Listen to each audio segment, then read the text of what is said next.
ഓട്ടോറിക്ഷയില് 79 മുതൽ അല്ലെ 79 മുതൽ ഓട്ടോറിക്ഷ ജീവിതം നടത്തി മൂവാറ്റുപുഴയുടെ കാറും ടാക്സി ഡ്രൈവറായി ജീവിച്ച മൂവാറ്റുപുഴയുടെ ശബ്ദ സഹചാരിയ സലീംകാരനാണ് ഇപ്പൊ എന്നോടൊപ്പം. സലീമേട്ടാ, മൂവാറ്റുപുഴയുടെ ഒരു ഇപ്പോഴത്തെ അവസ്ഥ? ഇപ്പോഴത്തെ അവസ്ഥ ഈ സർക്കാർ വന്നപ്പോൾ വളരെ മെച്ചപ്പെട്ടു. ഈ സർക്കാരിന്റെ ആണെങ്കിൽ ഈ റോഡ്, മൂവാറ്റുപുഴ റോഡ് പണികള് ഇതെല്ലാം നല്ല കാര്യമാണ് കൂടുതലും ചെയ്തേക്കണേ.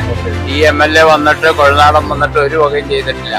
ആകെ ഒരു റോഡ്, ഒരു ചെറിയ 600-700 മീറ്റർ ആസാദ് റോഡ് എന്നും പറഞ്ഞ് റോഡ്, പിന്നെ 2-3 സ്കൂളില് വണ്ടി, ബാക്കി 14 സ്കൂളിലും കഴിഞ്ഞ എൽദോബ്രാമാണ് കഴിഞ്ഞ 5 വർഷവും കൊടുത്ത ഗവൺമെന്റ് സ്കൂളിന് 13 വണ്ടി കൊടുത്തു. ഈ റോഡും ഇതെല്ലാം കിഫ്ബി ഫണ്ടിൽ ഉൾപ്പെടുത്തിയുള്ള MLA ഫണ്ടിൽ നിന്നില്ല. ഇവിടെ ആകെ ഇച്ചിരി രൂപ മുടക്കി എന്ന് പറയാൻ MLA KSRTC സ്റ്റാൻഡിലാണ്. വേറെ എന്റെ അറിവിൽ, ഞങ്ങളുടെ അറിവിൽ ഇവിടെ എങ്ങും ഒന്നുമില്ല. ഈ നടക്കുന്ന വർക്ക് മുഴുവൻ കിഫ്ബിയുടെ സഹായത്തോടെ നടക്കുന്ന വർക്കാണ് ഈ മൂവാറ്റുപുഴ ടൗണിലുള്ളത്.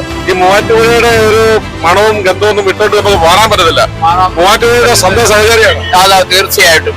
അതുകൊണ്ട് ഈ സർക്കാർ വീണ്ടും വരണം. ജനങ്ങൾക്ക് കണ്ടമാനം ഉപയോഗിച്ചിട്ടുണ്ട്. എന്റെ വീട്ടിൽ തന്നെ 5,000 മാസം കിട്ടുന്നുണ്ട്. എന്റെ ഭാര്യയ്ക്കും എനിക്കും പെൻഷനായിട്ട് 5,000 ഏത് സർക്കാർ അതിനു മുമ്പ് തന്നിട്ടുള്ള ഒരു സർക്കാരും തന്നിട്ടില്ല.